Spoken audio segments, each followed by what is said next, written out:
Hey, what's up everybody, Retro Gaming Guy here. Today we're going to take a full demo and tour of the Anbernic RG353P handheld video game console. So this has a Super Nintendo sort of vibe to it. Love the layout of this right off the bat, so I'm stoked to actually jump in here, test out some games on this. But first thing we're going to do is we're going to tour the entire handheld here externally. We're going to take a look at what it offers in terms of controls, also take a look at the functions and features of this handheld, then we'll dive into a few games, test out what the performance is like on here, and then we'll jump back out and talk about the experience. So let's dive into it.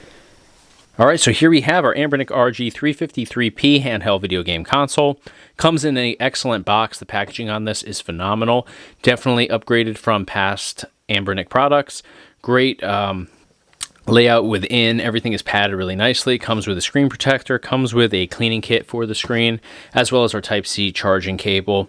And it even comes with a 64GB card, which I've gone and inserted into slot number 2 down here. First one has your firmware. Second one's going to have all your games and everything for your emulators, and you can certainly upgrade both of those on this device, but it's nice that it does come stock with some games and game collections. So first thing we're going to do, we're going to take a look at the layout of controls here. So here we have 4-button configuration, A, B, X, and Y, laid out and visually looks very much like a Super Nintendo controller. Left hand side we have our D-pad. Nice action on that so far. I'm liking everything there. We have start up here, select over here. I like the placement of those. On some of the past handhelds, they've actually had kind of a similar setup where there's 2 buttons, one on each side. A lot of times start and selects at the bottom, which I always hated, and I would always remap it to the upper options. So the fact that we have those labeled as they're intended to be used as select and start is really nice. I just think that when you're holding something like this and you want to hit select if you're playing like an arcade game, you want to add coins, it's so much more natural to just move up like this. So really love that those are there. Here's a function button. Here's our power button. So we'd actually hit function and start to exit games, I think anyways. That's typically what we've done with past Anbernic products, so I imagine this is going to be no different. Here we have dual analog sticks. Seems to be very much in line with what they typically use on the last handful of Anbernic releases for handhelds. Seems to be the same size, same functionality so far, so we'll test that out and see, but everything looks good there on the control side. So we're going to flip this up. Here we have L1 and L2, R1 and R2 trigger and shoulder buttons. Really nice action on those from what I can see so far, so we'll definitely be paying close attention to how those feel in-game, but everything looks good there. I like the way that they feel up here. Line up nicely. There's no real sweet spot. Everything across the board here has good action from what I can tell. So seems to be pretty promising. So now up at the top we have our OTG, we have our DC over here, so we'd be able to charge there. We have a reset button over here. We have a mini HDMI, so we can actually attach this from a mini HDMI to regular HDMI. We'd be able to go ahead and play along on screen, using this as your controller, and then on screen you'd be able to play along with your game, which is really cool. Volume buttons here, these are definitely upgraded from what I've seen on Anbernic's past handhelds. I like the way that these look. Not that there were issues with the past ones, but I like the placement here up top rather than on the sides. And the buttons are just really high quality, so it seems to be a pretty solid upgrade there. We'll flip this down to the bottom. Here we have 2 speakers. We have our 3.5mm headphone jack, dead center, and then we have TF1 and TF2 right here. So firmware goes in the first one, games go in the second one, and fully upgradable. You can make your own image for this if you want to. And then the back side, we have these 2 rubber, I don't know what you'd call these, feet on the bottom, I suppose. So if you were sliding this or dropping it down on a surface like this, it doesn't slide at all.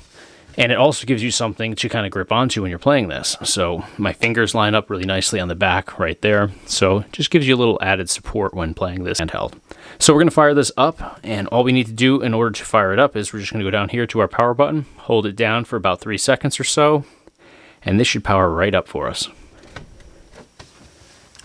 Alright, so we just powered this up. I'm going to try to get a good angle here so you can see the screen. Now, we're going to lose some resolution taking a video of a video screen, but you can see on here even so, the picture quality on this screen is absolutely phenomenal. And this is the 3.5-inch IPS touchscreen screen. So we have great picture on here, great quality. it actually looks much bigger than it actually is. I think that's due to the bold colors and just the overall amazing look of this screen. So I'm on the Linux side. I'm not on the Android side of this, and that's actually what I prefer for these handhelds. I'm not crazy about Android in all honesty. If we wanted to use Android, I believe that we just take out the first card here and it would boot to Android, and we'll try that after this. But I'm just not crazy about the feel of navigating through there and setting up games. It's just not my cup of tea. So I like to use Linux, even though sometimes you're going to get better performance out of the Android side. Just depends on the collection you're diving into. But for the most part, I'm just not crazy about navigating and setting everything up on the Android side. It's just a lot to take on. So stock card here, very, very limited. We have some Dreamcast here, but only 4 titles. So we'll jump in here. Not a great layout within. I'm going to put together my own build for this particular handheld because I think there's just a lot that can be upgraded, both in the performance of the games, but also in what you can actually dive into here. 4 games for Dreamcast is just, very limiting. So we're going to jump into a couple of games, though, because I wanted to check out what the performance is like on here. And I'm going to be jumping into games I'm really familiar with because I know what to expect for their performance. So we're going to go into Soul Calibur here. This has historically been a really challenging game to get into for Dreamcast on handhelds.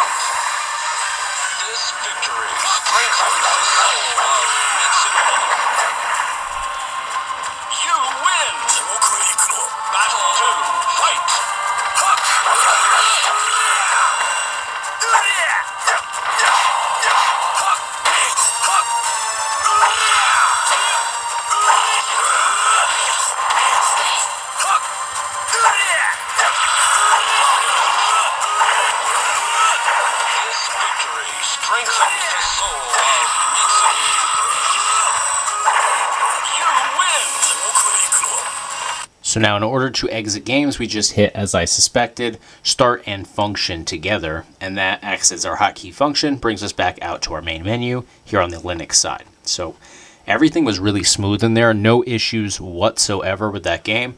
No stutters, no lags, no delays, no screen tearing, no flickering. Flickering is a big issue with that game on a lot of handhelds. Usually you're able to get smooth performance, but a lot of times, again, the flickering is just crazy in the background there. So no issues on here whatsoever. So we're going to back out. And let's find another game to get into. Let's check out... Let's go to N64, which is usually a challenge for a lot of handhelds. So in here we only have 1, 2, 3, 4, 5, 6 options here. Let's go into Star Fox 64.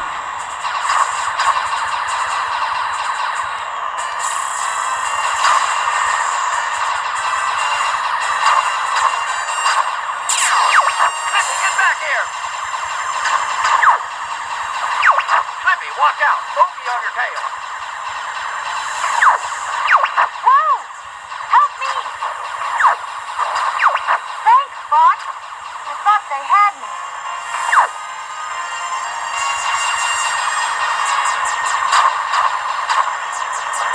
We're entering Corneria City now. This is horrible.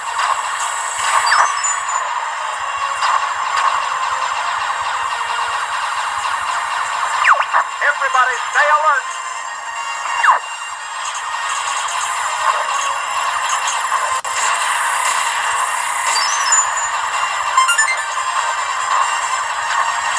Alright, so really impressive there for Star Fox 64. Let's back out of N64. Let's jump into...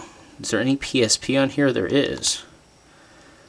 So we got just a handful of titles here. Let's jump into Tekken 5. This is another one I'm pretty familiar with, so we'll know if there's any issues within emulation here. Get ready for the next battle.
Alright, so Tekken 5 was a little bit I don't want to say laggy, but it definitely looked like there was a frame rate issue there. It was very, very minor. Definitely, in terms of going in here stock, definitely the best experience I've had on an Anbernic handheld, but definitely think we can make some minor improvements just by adjusting the frame rate on here. But all in all, certainly playable, and again, like I said, definitely the best experience in that particular title for any Anbernic handhelds stock. And that means stock as in what comes on here as the default settings without going in and making adjustments within the games. All right, guys, we jumped in here. We took a look at the RG353P's layout on here, functions, features, controls, all that good stuff, and we jumped into a couple of games as well. Now, I don't know if I said this before. I should have said it if I didn't. I'm jumping into everything today with everything set as it would come to you stock when you buy this. So I'm using the 64 gigabyte card that comes in here. So I'm working off of that very limited game collection that comes on here. There's over 4,000 games included on that, but it's a little deceiving because of the 4,000 games, there's not much in terms of those later collections that are the most popular ones. So for Dreamcast, I think we had 4 games. N64, I think there was like 5 or 6. PSP, same deal there, like 5 or 6 games. So those are the collections I wanted to pay most attention to because those are the most demanding and most challenging to actually emulate on a handheld device or any device really. Those are where, especially with Anbernic's products, we usually start to see slowdown or lags, delays, screen tearing in some cases. So that's what I focused on in this video. And due to the fact that the card has a very limited selection of games for those collections, didn't jump into a ton of titles today. But I am going to do a part 2 on this, but I'll talk more about that in a few minutes. So in terms of the controls on here, really like the controls on here. I love anything that has a Super Nintendo sort of vibe to it. In fact, what I typically use for emulation when possible, sometimes I try to go with a PlayStation style controller, but when I'm on Batocera, RetroPie, this is usually what I use. This is an SF30 from 8BitDo. It's since been discontinued, but they have a bunch of different models that have that exact same sort of layout to them. So I like that Super Nintendo sort of vibe, and this has exactly the same functionality as this. Obviously, this one has a screen because it's a handheld, but we have ABXY placed exactly the same as on that controller and on the Super Nintendo controller. We have our L1, L2, R1, and R2 shoulder and trigger buttons up top. We have these awesome non-skid sort of, I don't know what you call these, rubber grips, we'll call them, that really just tie it together because it gives you something to just press against here, gives you a little leverage, keeps it from sliding out of your hand. But in terms of the functionality of the buttons, D-pad, analog sticks, all that, it's great. I have no issues with it. The buttons are a little bit smaller than a lot of handhelds out there, but slightly smaller. Really doesn't impact anything at all. They're great quality, no binds, no issues whatsoever on here. I like that start and select are placed where they are. I also like that there's a power and function up here as well. A lot of times they end up on the sides. With this being rounded, there's nowhere on here that I think would be untouched. So if they put it on the ends, it would be awkward. You'd probably be hitting like the function or power button, which we don't want to do over gaming. You could put it up at the top, but there's a lot going on up here at the top. So I like where everything is placed on here. I wouldn't change a thing about it. I like the volume controls here, which are a little bit higher quality than what we've seen in the past from Anbernic.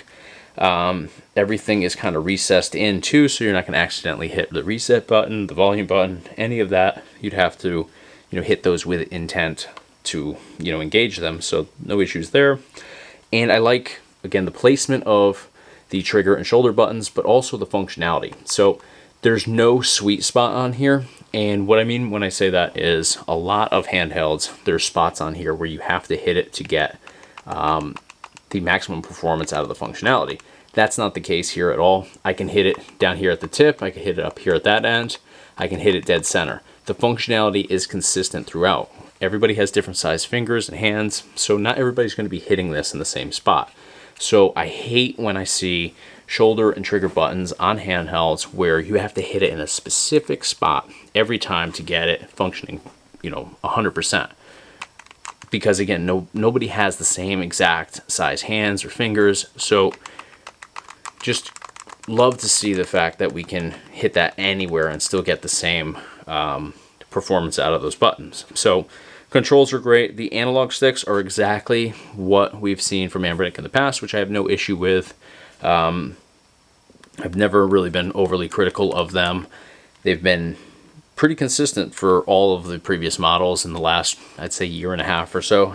I'm pretty sure they're exactly the same. So, not overly loose, not overly tight, just seem to be right on point. So let's talk about performance. Again, we jumped into just 3 games from those 3 collections: PSP, Dreamcast, and N64. So let's talk about N64 first. For N64, we just jumped into Star Fox 64, which is generally a fairly tough game to actually emulate.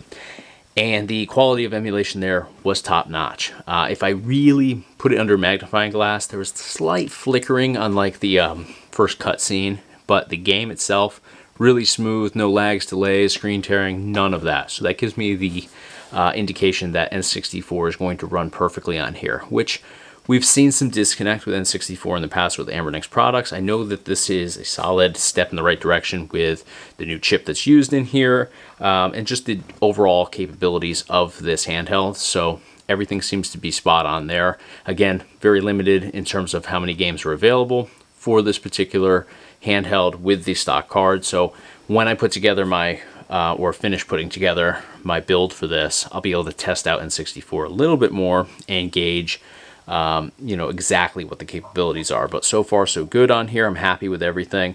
Dreamcast, I jumped into Soul Calibur for the reason that Soul Calibur can be really tough on handhelds, and especially from Anbernic, I've seen issues with that game in the past on their products. Usually the game plays well. There's no lags in performance, but there's a lot of like screen flickering, screen tearing, and stuff like that. It looks almost like the background when you're going through the fight scenes is kind of like a strobe light. It's just going in and out, really bright, and you can get through the gameplay, but it's not a great experience. Didn't have that at all here. There was no issue with emulating Soul Calibur for Dreamcast. So that, again, is another indication that everything is going to perform really smoothly on there for that particular collection. Now we jumped into PSP. So PSP has always been one of those collections that really just pushes handhelds to their max. Some games work perfectly, some games don't work at all. It just depends. So jumping into Tekken 5 today, I found it to be a positive experience. Frame rate could use some adjustments there just to make it 100%, but it certainly wasn't offensive. It wasn't a awful experience. There was no screen tearing. There was no like garbled audio or anything like that. No significant lags or delays in there. It was just the slightest little bit that I know we could go into the frame rate settings and adjust to make it perfect. So solid thumbs up on PSP emulation on here. But again, very limited as to what we can actually test on here using the stock card. So you got to stay tuned for that part 2 video. Hopefully I'll get that done in the next, probably at the end of this week, I'm hoping. I'm just finalizing a couple things with the build that I'm putting together for this particular handheld. With that, we'll have thousands upon thousands of games available for all these different collections, so I'll really be able to dive into a lot more titles and have a much better understanding as to what the capabilities are on this handheld device. So all in all though, really love the layout on here. In fact, it's my favorite Anbernic handheld to date. mainly because of the layout here. And we've seen this layout before. We've seen it on the Pocket Go S30. That was also a handheld that I loved. It just didn't have a whole lot of power behind it. I think it only had one analog stick. I could be wrong on that. It's been a while since I've done a video on that or had one of them in my hands, but I really did like that layout. We have the same layout here. This is just a little bit bulkier in a good way. Bulkier in that it is well made, much better than what the S30 was. So love the performance on here so far. Can't wait to dive into this more. And I think that the stock card that comes with this just leaves you wanting more games, more to each of these collections because the performance is so good. So give me a couple days. I'm going to get part 2 to this video done as soon as I finish that custom build for this device, and we could really dive into some serious gaming on here. So you guys know the drill. If you enjoyed the video, you found this information helpful to you guys, smash the thumbs up button on the video. It's a huge help to me here on YouTube. Also, hit that subscribe button because you want to stay up to date on future videos here for the Retro Gaming Guy YouTube channel. And more importantly, you want to be up to date on when I do part 2 to this video because we want to dive into these collections a little bit more and further test out the capabilities here just to get that better understanding as to where the performance really lies on this and where it kind of maxes out, if it maxes out at all in these 3 collections that look really, really promising at this point. So all in all, huge fan of this handheld. If you want additional information on this or you want to pick up one for yourself, drop down to the description of this video. I'll put a direct link in there for you guys. You can pick it up through Amazon. That's actually how I got mine. It's the most reliable place to get it and the quickest place to get it. Price may be a little bit more on Amazon, but I think it's worth the extra couple bucks to get it in just a matter of a couple of days. I actually got mine in 2 days from Amazon. So much better than waiting 2 weeks or so getting it overseas. And then of course you have that recourse if you ever had an issue with it. Amazon will take it back, no questions asked. So again, smash the like button, hit the subscribe button. Thank you guys so much for the support. I'll see you on the next video.